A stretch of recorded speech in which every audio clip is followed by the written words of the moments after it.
Welcome to Win Online, your channel for educational videos. Back to School series की ये तीसरी video है and this is related to teachers. We have uploaded 2 more videos before this one. One was about school management, things to do for school management, and the very first one was things to do for parents.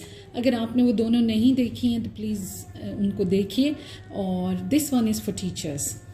So when the schools reopen, which the schools are reopening, but when the full school starts coming और preschool से लेकर ऊपर तक के level के सारे बच्चे आना शुरू होंगे, तो there are things that we need to do as teachers. अब बहुत सारी ऐसी चीज़ें जो आपको इसमें overlapping नज़र आएंगी जो स्कूल मैनेजमेंट के लिए भी हैं, तो वो बिल्कुल दोनों जगह पे उनकी अहमियत है. स्कूल मैनेजमेंट इंश्योर करेगी और टीचर्स उसको प्रैक्टिकली अप्लाई करेंगे क्लासेस में. The very first one is mark. आपने अपने क्लासरूम के अंदर स्पेसेस को मार्क करना है. जहाँ पे बच्चों को नहीं होना चाहिए वहाँ पे क्रॉस, और जहाँ पे उनको खड़े होना चाहिए या जितने डिस्टेंस पे उनका डेस्क या उनकी चेयर होनी चाहिए वहाँ पे आप कोई भी निशान लगा सकते हैं, दायरा लगा सकते हैं, डॉट लगा सकते हैं. 2 ways, या तो पेंट के साथ ज़मीन के ऊपर पेंट कर दिए जाएं वो, एंड इफ़ यू फील कि नहीं वो फिर हमें दोबारा साफ़ करने पड़ेंगे, अभी तो खैर 5-6 महीने नहीं, लेकिन जब भी करने पड़े तो you can draw them on card and laminate that card, और उसको ग्लू के साथ या किसी चीज़ के साथ ज़मीन पे फिक्स किया जा सकता है. Painting is a better option क्योंकि उस पर से फिसल के गिरने का ख़तरा नहीं है. इसी तरह फ्लोर के ऊपर भी, और वैसे अमूमन आजकल क्लासेस में टीचर्स टेबल नहीं होता. अगर आपकी क्लास में टेबल है और बच्चे आपके पास आते हैं काम चेक कराने के लिए, तो टेबल से फासले पे भी आपने उसको मार्क करना है. इसी तरह दरवाजे के पास भी कि निकलते वक्त बाहर या अंदर आते वक्त कितने कितने फासले पे बच्चे खड़े होंगे. फॉर जूनियर क्लासेस, जो प्री स्कूल के क्लासेस हैं जिसमें बच्चे राउंड टेबल के गिर्द बैठते हैं, कुर्सियाँ तो आप उठा लेंगे but still mark the place. वैसे 6 बच्चे बैठते हैं उमूमन, तो 3 जगहों पे आपने ये क्रॉस लगा देना है ताकि बच्चे देखें और उन्हें समझ आए कि इस क्रॉस वाली जगह पे हमने नहीं बैठना.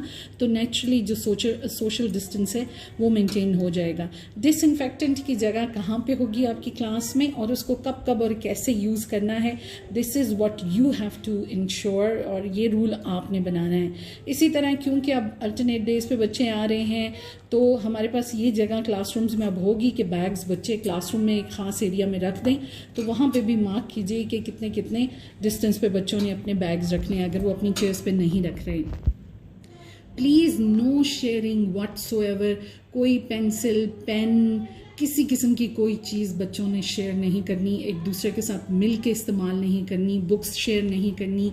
और छोटी क्लासेस में अक्सर सप्लाइज जो हैं वो हम टीचर्स ने अपने पास रखी होती हैं ट्रेस के अंदर, तो उन ट्रेस के ऊपर आपको एक दफ़ा स्प्रे करना होगा, उसके बाद वो बच्चों को देनी होंगी इस्तेमाल करने के लिए. ऑल्सो लंच की तो शेयरिंग होनी ही नहीं चाहिए क्योंकि बहुत सारे बच्चों को फूड एलर्जीज़ होती हैं और उनके पेरेंट्स उन्हें कोई ख़ास चीज़ नहीं देते लंच में बिकॉज दे नो कि वो बीमार हो जाएंगे, बट हम शेयरिंग में बाज़ दफ़ा नुकसान कर जाते हैं. सो नो शेयरिंग ऑफ किसी भी चीज़ की नहीं, बिल्कुल नो शेयरिंग. इसके अलावा जो भी सेफ्टी प्रोटोकॉल्स हैं जो आप चाहते हैं क्लास के अंदर लागू करना और जो आपका स्कूल कर रहा है फॉलो, वो हर क्लास में बहुत क्लियरली डिस्प्ले होनी चाहिए, और ना सिर्फ डिस्प्ले होनी चाहिए बल्कि रोज़ाना उनको आप रिवाइज़ करें. Second thing is do not rush.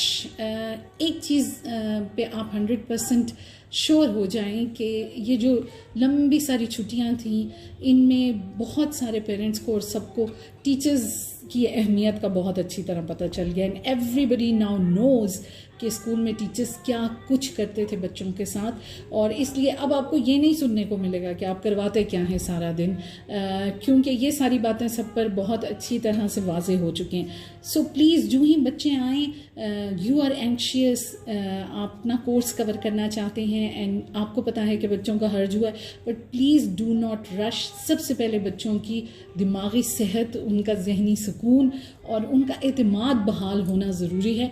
उसके बाद सारे काम होते रहेंगे. तो एटलीस्ट फर्स्ट वीक में तो don't rush. Listen to their stories, अपनी बातें करें उनके साथ, उनकी बातें सुनें, उनको रीअश्योरेंस दें about all the measures that the school is taking, या जो आप कर रहे हैं क्लास के अंदर। जो चीज़ें आपने पहले से पढ़ाई हुई हैं उनको रिपीट कीजिए, रीटीच कीजिए, और ये चीज़ें आपने क्लासरूम में डिस्प्ले करनी है। यूजुअली डिस्प्लेड होती हैं, लेकिन अभी क्योंकि क्लास रूल्स में कुछ चेंजेस आ गई हैं, तो वो जो नए रूल्स हैं टाइम टेबल के साथ और होमवर्क रूटीन के साथ, नए रूल्स जो हैं अपने क्लास में डिस्प्ले करने हैं, और रोज़ाना रिमाइंड कराना है बच्चों को। देखिए, जो रूटीन बच्चे पहले फॉलो कर रहे थे लॉकडाउन से पहले, आप सोचिए कि वो रूटीन्स बनने में सालों लग जाते हैं, बच्चे एक ख़ास रूटीन में आ जाते हैं, उनको पता होता है। अब आप वो सारी चीज़ें चेंज कर रहे हैं, तो इसलिए ज़रूरी है कि रोज़ाना के हिसाब से उनको रिमाइंड कराया जाए। फर्स्ट वीक बहुत तसल्ली से आपने गुजारना है और बच्चों को इन सिंक होने देना है स्कूल के साथ। इस दिन अगर आप ना करवाएं बहुत ज़्यादा हैवी ड्यूटी काम या कोर्स, जैसे मैंने पहले कहा, कोर्स कवर करने के चक्कर में आप काम शुरू ना कर दें। रिफ्लेक्शन का टाइम निकालें for your self and for the students, कि वो रिफ्लेक्ट करें कि पहले का स्कूल कैसा था, अभी का स्कूल कैसा है, जिन दिनों स्कूल नहीं थे हम क्या कर रहे थे, अब दोबारा से हम शुरू करेंगे तो कैसा होगा, क्लासेस कैसी थी जो ऑनलाइन अगर की तो, और क्लासरूम टीचिंग क्या थी। Just give time to the students to reflect and to realise कि अब चीज़ें किस तरह से तब्दील होंगी। रूटीन्स को इस्टेब्लिश करना है रोज़ाना। अगर तो सब्जेक्ट बेस्ड टीचर्स आ रही हैं तो हर टीचर क्लास में आते वक्त, हर क्लास में जाते वक्त रूटीन को रिवाइज़ करे। और छोटी क्लासेस में अमूमन एक ही टीचर होती है जो, या दो टीचर्स होते हैं जो ज़्यादातर होते हैं, तो you have to establish the routines for that. पहले हफ्ते को यूटिलाइज़ कीजिए, चीज़ों को बार बार दोहराइए और उनके अफादियत के बारे में बच्चों को बताइए। और इस फर्स्ट वीक में डू सम जनरलाइज्ड एक्टिविटीज़ जो आगे हम आपको बताएंगे। कोई ऐसी नहीं जिसमें कि आप अपना जो है अगला काम या टर्म का काम ख़त्म कर रहे हैं। जनरलाइज्ड किस्म के सब्जेक्ट्स में आपने एक्टिविटीज़ करनी है। इसके साथ फिजिकल और मेंटल एक्सरसाइजेज एक्सट्रीमली इम्पॉर्टेंट। जितना भी स्पेस है क्लास के अंदर, वैसे क्लास के बाहर ले जाकर भी आप करवा सकते हैं, अगर आपके स्कूल में जगह है तो बाहर सबसे मुनासिब होगा कि फिजिकल और मेंटल एक्सरसाइजेज, कुछ ब्रेन बूस्टिंग एक्टिविटीज़ हैं, हम उनके बारे में वीडियो अपलोड करेंगे, आप देखिएगा। वो वाली एक्सरसाइजेज आप बच्चों को कराइए, ब्रीदिंग एक्सरसाइजेज कराइए, रिलैक्स कीजिए बच्चों को, ताकि वो उन पर खौफ तारी ना हो जब वो स्कूल आते हैं। अच्छा जी, जर्नलाइज्ड एक्टिविटीज़ में हम क्या क्या कर सकते हैं। लैंग्वेजेस में थैंक यू नोट्स लिख सकते हैं बच्चे, उर्दू में, इंग्लिश में, to their parents, to their teachers or to the people who supported them through this time. Parents के लिए लिखवा दें, तो जब आप पेरेंट्स को बुलाएंगे कोई पेरेंट्स डे करने के लिए या मीटिंग के लिए, तो you can share these notes with the parents. और इस तरह बच्चों को थोड़ा एहसास भी होगा कि किस तरह उन्होंने वक्त गुजारा घरों में। इसी तरह जो क्लासेस होती रहीं उनके गुड और बैड पॉइंट्स जो हैं वो लिखवाए जा सकते हैं। बेसिक वर्ड लिस्ट्स रिवाइज करने का ये गोल्डन चांस है। अभी आपने काम रेगुलर वाला शुरू नहीं किया, तो क्योंकि एज के हिसाब से हर एज की उर्दू में और इंग्लिश में बेसिक वर्ड लिस्ट्स हैं, जो कि अगर उस उम्र के बच्चे को आ जाएं तो उसको उस ज़ुबान का 70% हिस्सा आ जाता है। तो इट्स अ ग्रेट टाइम कि आप बेसिक वर्ड लिस्ट बच्चों को अच्छी तरह से पढ़ाएं, सिखाएं, मेमोराइज कराएं, उनके स्पेलिंग सिखाएं, क्लासरूम डिस्कशंस में उन्हें इन्वॉल्व करें, और रीडिंग ज़्यादा से ज़्यादा कराएं। रीडिंग फॉर प्लेजर, उर्दू में, अंग्रेज़ी में, कोई 2-2, 3-3 किताबें रोज़ाना लाइब्रेरी से लाकर, ताकि बच्चे इंडल्ज हों इन चीज़ों में, उनका दिमाग दोबारा से काम करना शुरू हो और कुछ वो रिलैक्स भी हों इसकी वजह से। साइंस और सोशल स्टडीज़ में सबसे पहले तो ये जो फजूल किस्म की बातें फैली हुई हैं रिगार्डिंग ऑल दिस सिचुएशन, और बाकायदा 2 तरह के धड़े हैं। कुछ कहते हैं कि ये कुछ भी नहीं, अफवाह है, सारा गलत है। बाज़ कहते हैं ये बहुत सीरियस है, होते ही लोग मर जाएंगे। You have to generate discussion, और बड़े बच्चों के साथ ख़ास तौर पे, कि वो ये सारी चीज़ें आपने डिबंक करनी है। फ़लाना कहवा पी लिया तो बीमारी दूर हो जाएगी, ये चीज़ खा ली, ये हर्ब खा ली तो इससे फ़लाना सेहतयाब हो गया।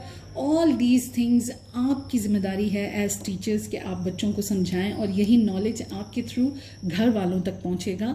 और प्योरली साइंटिफिक और जो WHO की जो रिकमेंडेशंस है उसके मुताबिक जो चीज़ें हैं वो बच्चों के साथ शेयर करें। इसके अलावा आप रोल प्ले भी करवा सकते हैं इसी तरह, जैसे 2 पॉइंट ऑफ व्यू हैं, एक कहता है साजिश है और दूसरा कहता है कि नहीं रियलिटी है, उसके ऊपर आप रोल प्ले भी करा सकते हैं after discussion. Social life pre और पोस्ट पेंडेमिक कैसी थी और उसमें क्या चेंजेस आई, उसके क्या असरात हुए। गुड क्लासरूम डिस्कशन जनरेट हो सकती है, बच्चे पॉइंट्स लिख सकते हैं, इस पर डिबेट हो सकती है। इसके अलावा साइंस और सोशल स्टडीज़ में जो पिछले काम की जो डेफिनेशंस होती हैं या टर्म्स होती हैं वो ज़ुबानी याद कराने का भी ये गोल्डन चांस है दिस फर्स्ट वीक कि इसमें आप उनको ज़ुबानी वो करा दें। और इसी तरह रीडिंग के लिए बड़े बच्चों को आप आर्टिकल्स भी दे सकते हैं और इंफॉर्मेटिव आर्टिकल्स दे सकते हैं साइंस के, सोशल स्टडीज़ के, बट मेक श्योर कि आपका सोर्स क्या है जहाँ से आप वो आर्टिकल उठा रहे हैं, इसलिए कि बजाय अच्छा करने के कहीं आप गलत ही ना कर बैठे या कोई ऐसे सोर्स से आप ले रहे हैं जो रिलायबल नहीं है और उसमें कोई ऐसी इंफॉर्मेशन है जो कि दुरुस्त नहीं है, तो you have to make sure कि आप कहाँ से अपनी चीज़ उठाते। But this is the time कि आप वो सारी एक्टिविटीज़ कराएं जो आप आम दिनों में नहीं कराते, क्योंकि you are catching up with your syllabus और आपको अपना सिलेबस पूरा करना होता है।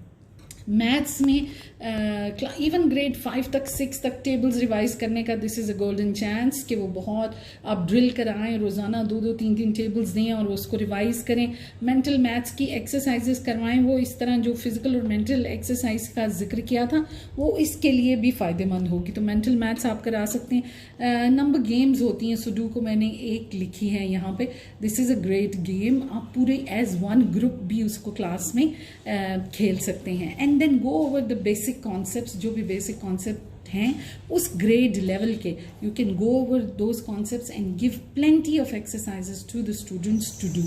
तो ये जो फर्स्ट वीक आपका होगा जिसमें के बच्चे आएंगे, आपने इन सारी एक्टिविटीज़ के लिए उसको यूटिलाइज करना है। उसके बाद आप अपना शुरू कीजिएगा कोर्स, और कोर्स में भी जैसे पहले डिस्कस हो चुका है सिलेक्टिव चीज़ें आपने करानी है, but in the first week please अपने आप को भी ब्रीदिंग स्पेस दें, बच्चों को भी ब्रीदिंग स्पेस दें, रश मत करें। बच्चों की वेल बीइंग, उनकी जहनी, उनकी दिमागी और जिस्मानी सेहत जो है सबसे ज़्यादा इम्पॉर्टेंट है, उसके बाद वो पढ़ने और सीखने के काबिल होंगे।